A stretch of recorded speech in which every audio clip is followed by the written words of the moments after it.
whenua o Iesu tō te ola.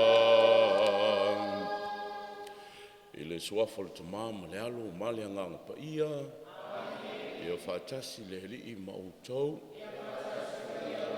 O whalofa mwhatalo whātu le pa ia o le nu o le tua i le nei fo i tae ao le aso sa tolu o le ate vetu.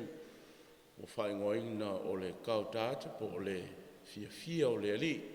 Le wai ai tātou le tua.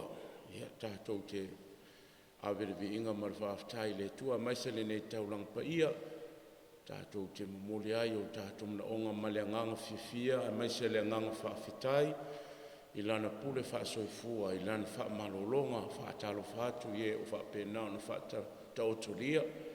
Ia pulo tō whanga marwhalefu o no le ase singa alu tātou wali i hea i mai mga sangasa o le tino ma le mawhawhau.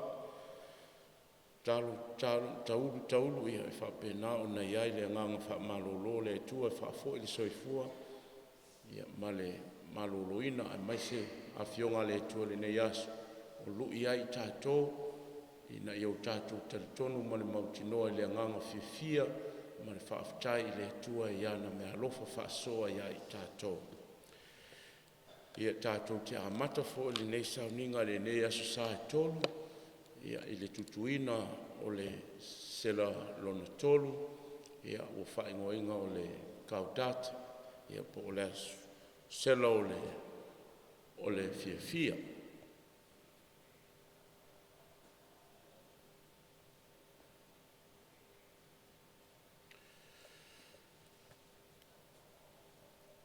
Tātou manatua, i nei a salet, le te vetu, le tala le lei o le whanaunga o Iesu e iai le mana, whaatasi ai tātou le fia kerisian, o le kerisimas, le ia mātou tutuina le sela o le fia, mātou te whaatalitali le fia mai o Iesu lo walu, whaatumu o mātou loto le fia, ia mātou whaasoa mo whetu whaai i le lalolangi, i le fia o lau fia o ma le ori.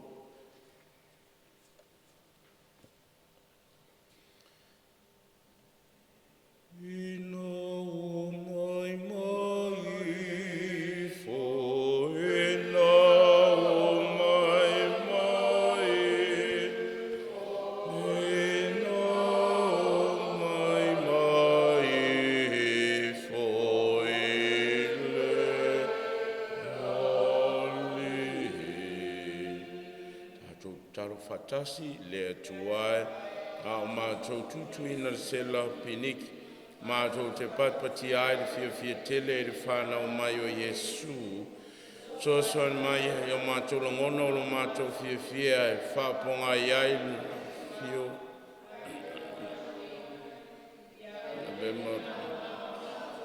Mantu ai leo mai o le file ma le wha moi. Ai mai se o taimi pong sa. Amen. Le alie Iesu a fio mai o mātou loto, mātou tono mātou.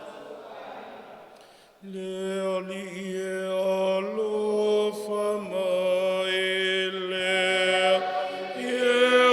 alofa mai erisoe alofa mai erisoe alofa mai le alie alofa mai le alie alofa mai ia tātou te talo. Lea li ia le tua o i mātou o lo nu o lo whātari atu i le aso whānau o Keriso. Mātou te fia langona le fia o le whaotanga o mātou te fia whamamalu le nā aso tele. Ma le alofa, ma le loto whawhitai. O la mātou te talo le ala atu i a Keriso lo mātou li ilo walu le soi whumpole whātasi ma oe le mawhitanga ma le anganga pa i o le tua mo le whawabau lava. Amen.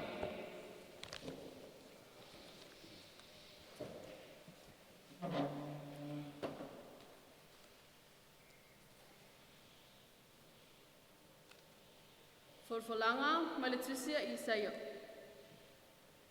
E a fio mai lava le atua e whaola i a te i tātou. E oli oli ono i lātou le vao la fua. Ma le nuna o mati. E fia le toa wha ma fua mai e pei o le auti. E fua tele mai lava ia e fia foi ma le fia tele. Ma le alanga e avatu iai le la lei o le panona. Ma le matango fie o karamelu ma sarona. La tō te wawa ai i le pupula o le alii o le matango fie o lo tātou atua. Ia o tō wha maalosi i 5 ua ngase. Ia o tō wha maalosi foi i turi vai ua vai. Whai atu ia i e ua loto vai. Ia o tō wha maalosi au ato te fefe. Wha usa o lo tātou atua o le a o mai ai le tawi masui. O le tawi lava mai le atua. E a fio mai lava o ia ma whaola ia te o tōu. O na whaapula ina ai lea o mata o e tau aso. E whaalonga fo i talinga o e suri. O na oso ai lea e pei pili. E pei o le aila. E pese fo i le laulau whaiwa o le ngungu. A wā e oso mai le vai wā la flafua. Ma vai tafe i le tua wha. E fo i mai e ua tongi o laina e le ali. La tautia mai foi i siona, ma le alanga ma le oli e whawawau i lunga o lato ulu. La tautia maua le oli ma le fia. A e sola ese le whanoa noa ma le mapu i tinga.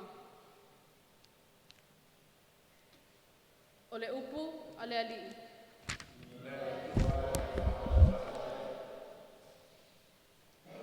Le ali a fia mai e whaola ia te i mātou.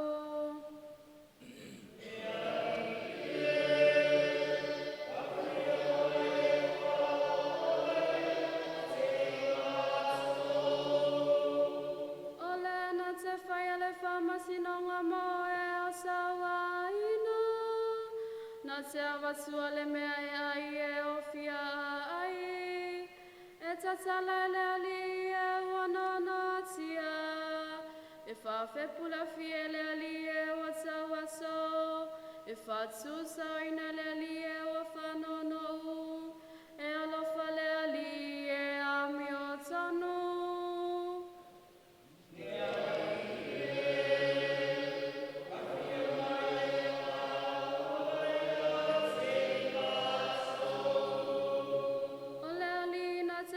Sia tangata esa e whai malanga mo le ua matua ma le whawhine ua tilana tane o le ala o e ua mi o le anga e whapio ina e ia.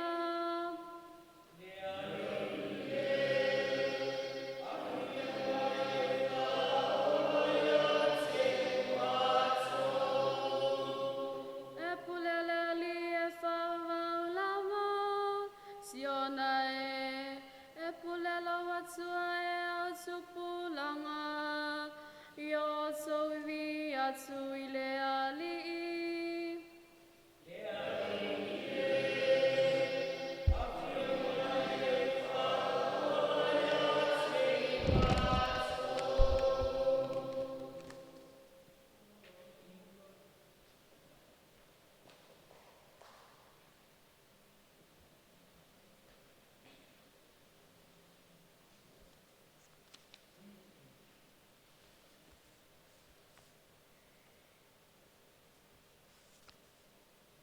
Fofolanga ma le tuse ia kopo. Ona sa ia se ia fia mai le alii. O le nei, le au soe, ona sa ia se ia o le fia mai o le alii. Whauta, e whaatali le ngalue whanua e le fua o ngā o le ele. E whaatali iai se ia maua le wanga mua, ma le muli. Ia ona sai foi o tō ia whatu mawina o tō loto. A wā wala talata le fia mai o le ali. Le au soe, awa to te whamui ai, ne whamasinoina o tō, whauta, ua tū mai le whamasino i lumo le whaitoa. o usoi, I o tau whaoao I le whatoatoa I leanga, a toa ma le ona saai o le au perofeta, e na tau tala mai I le swafa o le ali. O le upu a le ali. Le atua. Alleluia,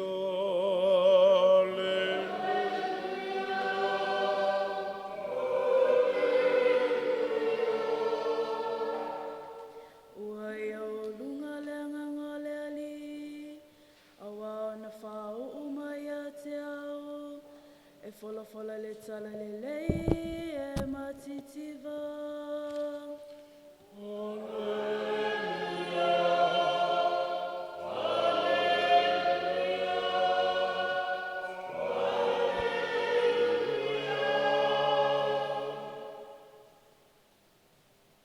Fatasi le ali I ma autou. le whataso ia maua. O le whalanga le vangi pa ia a mātaio.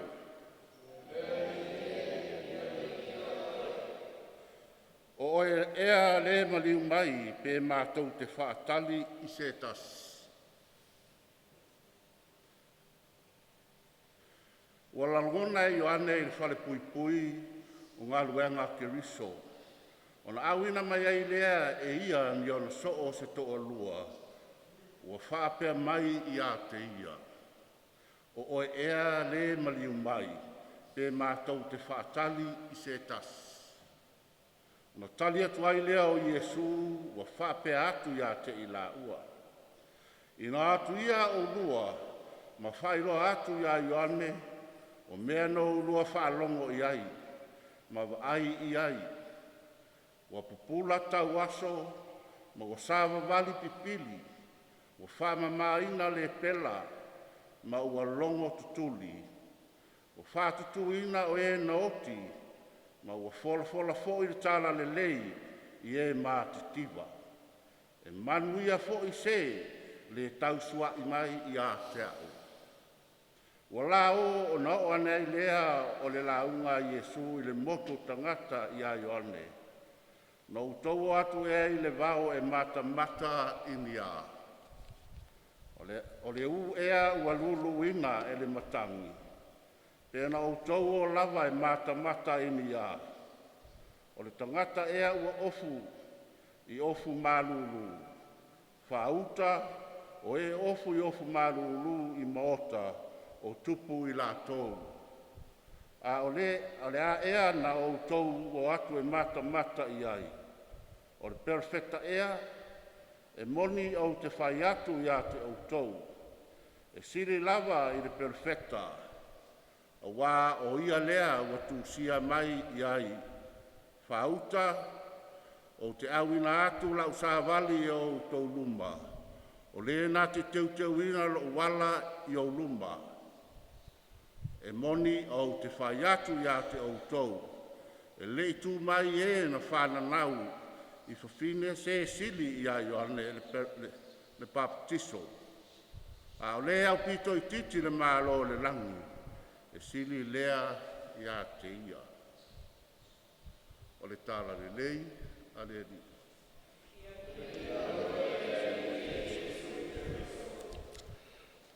Tātou whamamalu le nei a sa tolo le te vetu o le whaingoina o le Gaudete Sunday i po o le oli fia le aso sa le nei whamamalu ai aisea a wā ua o ngā tutonu le tātou fōlaunga I le tātou whainga malanga le nei vai tau sanga o le te vetu le o tātou tau numa I ai fo I nei atuava ma le nei taimi o wāolo o tātou saafi ma o tātou baba ai ma le anganga whātatari fia ma le loto stapina pena I le whamamanunga ma le whamanatunga ma le taliaina o le awhio mai o Iesu.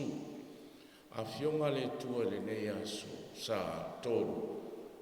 Wa whamanatu mai ai tātou Ia le fia o le lua le tua e o I lawa I teimi o ti ngā mawhaingata.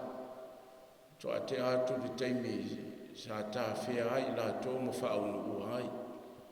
ai ina ua whaalongo i le wholofolango le awhio mai le Mesia. Pei o se tala e fofo e se ai mea ti ngā o le olanga. O le tala fia wa au ina ai mea sa whapena o na masaro salu ai le lotu. Ma le pongi sa, ia ma le mautono. Ai o le tala fia winga i le awhio mai o le ali. Whaatalitari i ai ma tāpena i ai. O le tala lea na whapena o na tafi e se ai le pongi sa, ma mafutianga sa i ai le nu. Papea fōi le tusia Paulo le nei tai au, le nei asu sa. Whaamalo si au ma whala i au Paulo. O lo o whaatalitari le awhio mai o le ali. E tātou sa au ne talia. Tātou te sa au ni ma tāpena. Aua e tātou te whaamai mautaimi. Aua e tātou te nofuai. Aua le mai mauina sina minute sina sekone. I le rio le lorangi e tawhiri sa unwa e o tātou. Tari le awhio mai o le li e ala i o tātou tāpena penang. E ofo i le evangelia o le nei asu sa.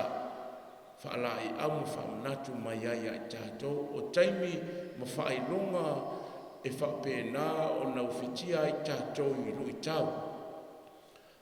A ngase se isi o lo i ai le tua e whaamalo si au. Le awhio mai o le li e whaamalo lo i tātou. Ai ai ni whese se enga mani manuanga i tutono ni ainga le vau ngā li o mātua mwhanau mauso tangata. Aua e tātou te whaamai mau le taime e tātou te whaamase se ai lea wanoa i le li o le laranga. Ai amana ia le walau lia o i tātou le loto maulano. Awa e mau ai le file mu le loto whaamangalo o tāpenanga ia mo i tātou le waitau le nei. Nisi o taimi ia e manatu ia i tātou le nei waitau tāua. Taimi e masaro saro ai tātou pe alofia i tātou. Aua e tātou te wha mele le tua lona alofa pe tātou te masaro saro pe tātou te le mautono. Ai o taimina e asi mai ai mafio mai ai le li i ai tātou. Paua lea i au tātou tu mau ma onu sa. Ma losi le whaatutua, ma losi le alofa, ma losi le ola wha moe. Ona tātou maua le ola fia i le tua. E whapena le anganga o le asusa le nei. O le oli ma le fia ai sea a wao ia le nu. A wā fio mai le ali i lona fio mai whaalua. E au mai le fia mo oe moa. Ai le mo whaina tātou maua le mea alofa. O le ola fia. Pe a tātou le sāwalia ia lutau mau tātou tamu whai ai. Ia e whaatino. O tā penanga masaununinga mo lofina ngalo mau tātou loto. Ina ia taunu le fio mai o Yesu. Au tātou oli. Mau tātou baba ai ma le wha moe ola i le atua nā te au maia le ola fau le wha moe fau o le file mo o le alofa tasi ai ma le oli lea e tuto i o tātou loto wa o le ola lea na o le atua nā te mawhai o na au maia i tātou e le maua i le olanga le nei le larolanga e ese le fia o le larolanga ia ma le ola fia o le atua na te fuaai ma au mai le tangata pe a whai tātou te tāpena ma sauni i lo tātou soifua toanga, soifua whaatuatua. Aua tātou te matau i mea o tuanai. Te a apolima maniona whai ngata a iu tātou papa ai i le ola wha i le atua. I le tāpenanga i tātou e whaatalitali i na iu tātou patipatia le fio mai o Yesu le alo le tua o tupu tangata ai o ia i tātou sa unioni ma le leo o le alanga i le fia o na o tātou maua le wha o le tanga. O le viinga i le tamao le alo ma le angang pa ia.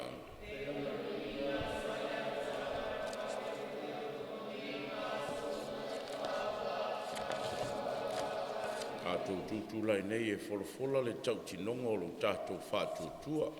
Mātou te whātutua e le li e tō tas o le tamae ona le malo siumala le na whaia le langi ma le lalolangi o mea uma o vaia ma mea ua leo vaia o te whātuatua i le li e tō tasi o Iesu Keriso o le alo e tō tasi lava o le atua le na whanau i le tama au le whaia se mea e tasi o le atua mai le atua o le malamalama mai le malamalama o le atua moni mai le atua moni ua whanaua ai le whaia e uinga tuso ia ma tama o ia foi mi whaia ai me umalawa o i tātou tangata malo tātou whautu na fio ifo ia mai le lang o le angang pa ia na liu tinu tangata o ia le tāpo o Maria ua veai o ia mo tangata no i tātou n whakolo se nai o ia a o pusia pilat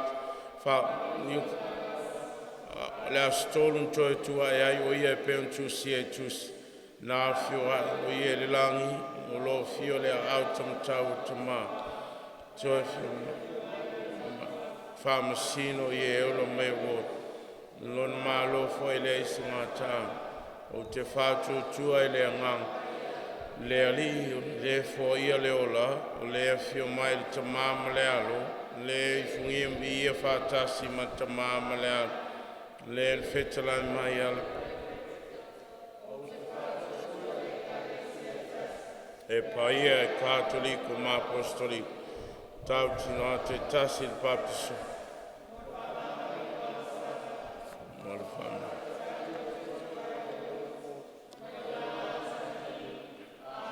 le tua i fia ma le wha moe ona o lata mai o lo tātou whaola, tātou mōli nei o tātou mana onga i le atua. Mo le ekalesia. Ia avea le ekalesia ma whailonga o le oli le lalangi. Ma ia loto tele e tāla i le awhia mai o Keriso le alofa ma le angalilei. Le ali ie awhia mai. Le ali e whaafonga mai. Mō mālo, ma taitai o mālo o le lalolangi. Ia taitai mālo umai ala, i le ala o le file mu, le amio tonu, ma le whaalo alo i tangata uma. Ai mai se i lātou o sa waina, ma titipa, ma e o sulfai. Le ali ie a whio mai. Le ali e whaafonga mai. Mo e o loo mawhatia.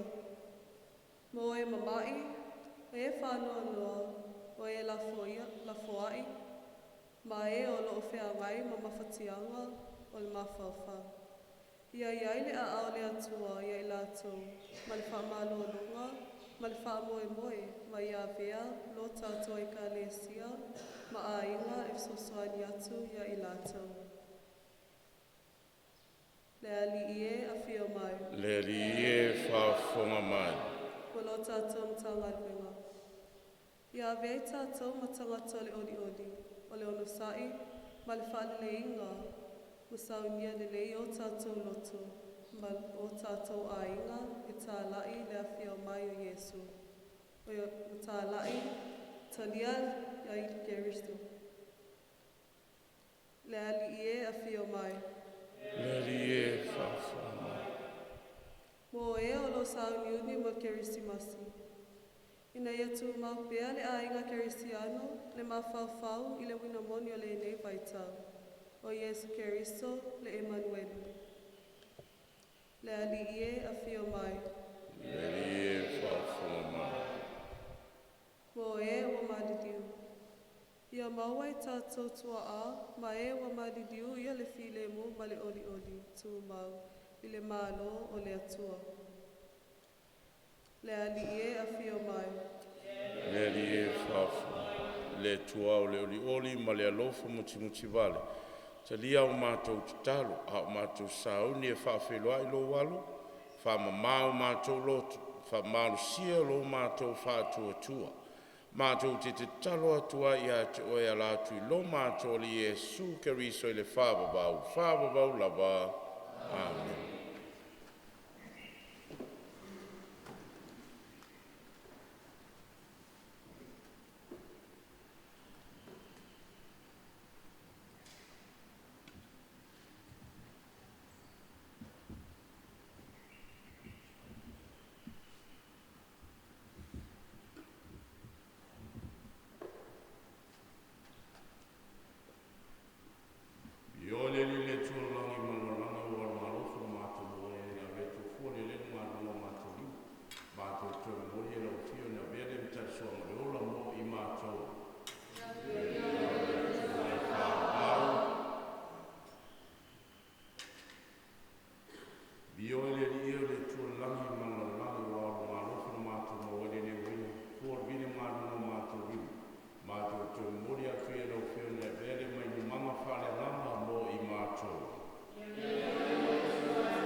se taulanga whai tu ngā walonga maru ia wha mauri aira mātou whaafitai ma mātou o tau.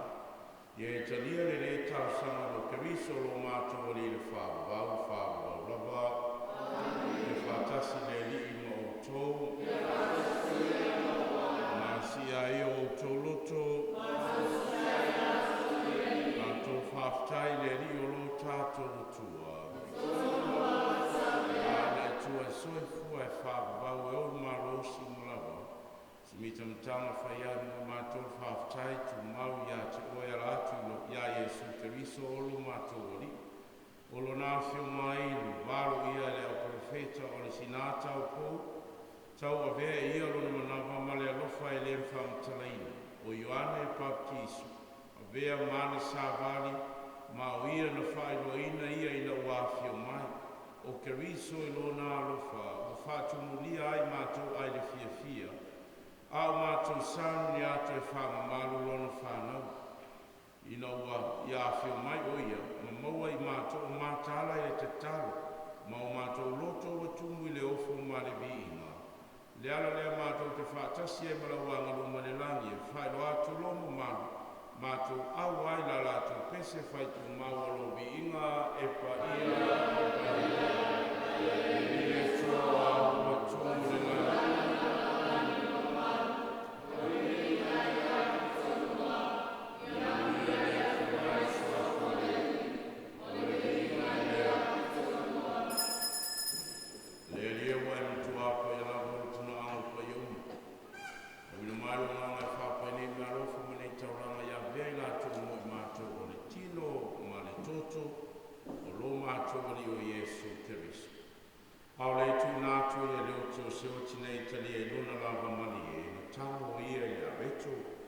Watu ia te ore whaafetai na tofi ia le areto ma watu ia lona uso ma whapeatu. Na whetau fia iai o tō uma ma a iai o tino lene o le a fwoi natu o tō.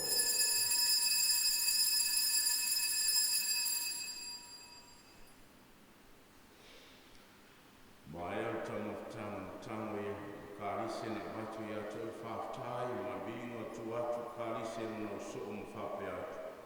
Na whetau fia iai o tō uma ma whainu ma iai o kārise le leo o tōtu, o le tōtu le whenga i fō ma le whaavau. O le a whaamani mine mo tōntangata mo le whaamanga rino o sa, i o tō whaia le leo o le whaanatu wā.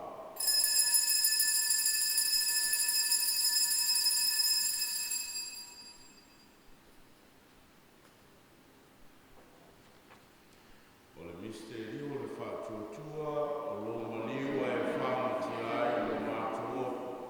O lo mtoitua e tai whatai ai lo mātua. Le lia Jesu na e whu mai o ma. Mai whamantunga lo maniwa lo mtoitua mātua te muri atua i atua le nei a reto le ola mani ne kārisa le whaarotanga. Mātua whaatai i atua i walo ia mātua tutu o ruma ma wana i lau fia. Visoso na mai a mātua una. Oe mātou whaamari tino ma le tōtu Keriso. I o whaatestasi mātou mawhitanga e tasi le nā pai. Neri e mana tuolau e kare sia la langi atoa. I o mātou wola le alofa whaatasi ma leo su whalo mātou tu māpai. O Mosese lo mātou e pukule i tu ansare o whaitofi A pelo nei numa i nā tōtu e fuataina mō lo mātou. Mana tua o mātou o hainga uso ma tu whaafine o fo i atu i lola atu maro ronga, ma le whamu e moe le toi tua. Te lia la tu whaatasi na tangata mauri uma i mara maramo o lau fia. O lo whamai e mātou malawa, i mātou a mātou te awa i whaatasi lo le whaavavangu a maari. O le tinata o kou o le tua i o sefo pa i alana tāna. A tasi malawa apostolo le apa i uma. O e le whaatinoina lo whenngano i tūpuranga uma. Mātou te whia vini whane e ne whaatasi mai lātou i lau whia. Lātou o walo o Jesu Keriso. Mamana e ono ia whaatasi mai le a te maftanga male anga pai. O le vina male mamaru atu wai lau a whiu. I le whaavau lava.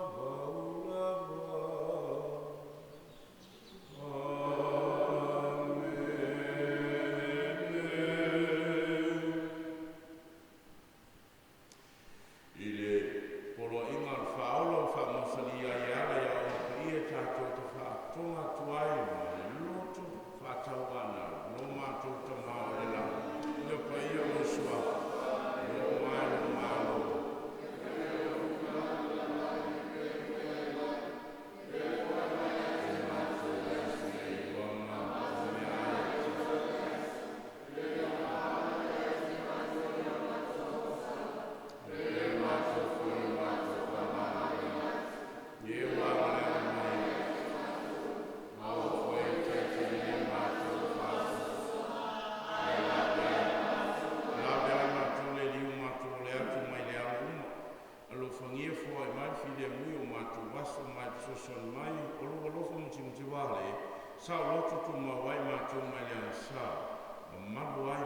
sal lo fina ngalu le so le fo mo kule le fa lava le ya to ma wo le file mo ole le e fa no file mo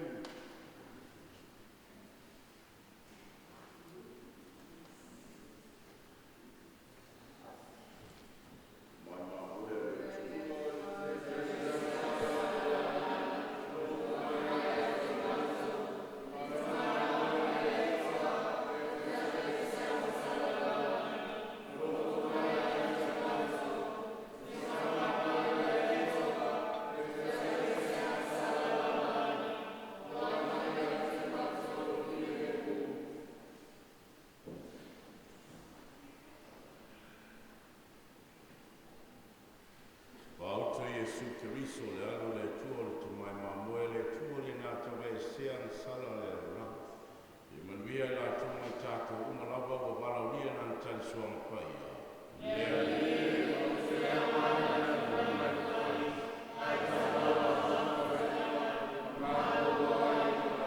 Tino Keriso mo tātou wale le ola e whawa.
Solo mato fatu tua dal tai marti ai o mato loto ingal vengal na veru ma la fa mai na o mato ngang na ngai le no mato atu seas il mala malamo lo e fiwa fa tasi molo walu male ngang paia ile fa ba lava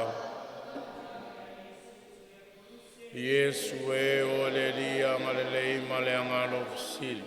Tau tau tuli nei o lungu. Tio le atu ma le matua ai o atu i ati oe. I le malosi atu o lo wanganga. Ia e lo famfama o tui lo loto le fatu tua. Falango lango mase lo faola. Fa pe foi ma salamo moni. Ma se loto o motu lava ma le ansala. A umanu natu mafo fawifu. Ma le lotu momo ma le alo fatele yo manu a elima. Na o langona ai leo baloanga al profeta o David. Fa tau ia te o Yesu anga le lei. Wala to tu yo limo mo vai. La to fai tau o wibi. Ia tato te talo. Le atuai o le alofa muti vale. Ia vele nei taulanga ma awala mai ai mato lau sosoani fa atua. Fa saulo tu inai mato mai a mato sala. I sauni ai mato mo le aso fa nau o lo mato fa ola.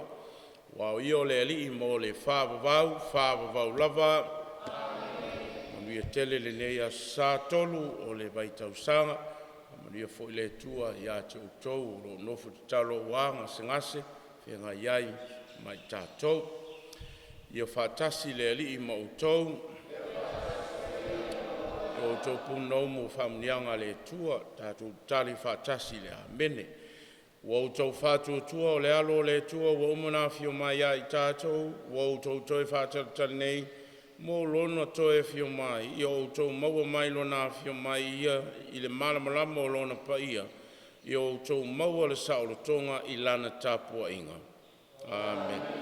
Whamausalia le tua o tau i le whātua tua, ia whaori uliina le whamoe moe, tutu mau le alofa ia se umaulo o tau ola. Ia o tau fia ina ua fio mai lo tātou whaola e soi fua o se tangata whatasi mai i tātou, toi fio mai o ia le mamalu i atau ia o tau ai le ola e whāpavau. Whamaria ia tau le tue ono le mana umaru tamau le alo ma le anganga pa ia. Nā te o tau manuia ma le while mua keriso. Le tuai whawhetai.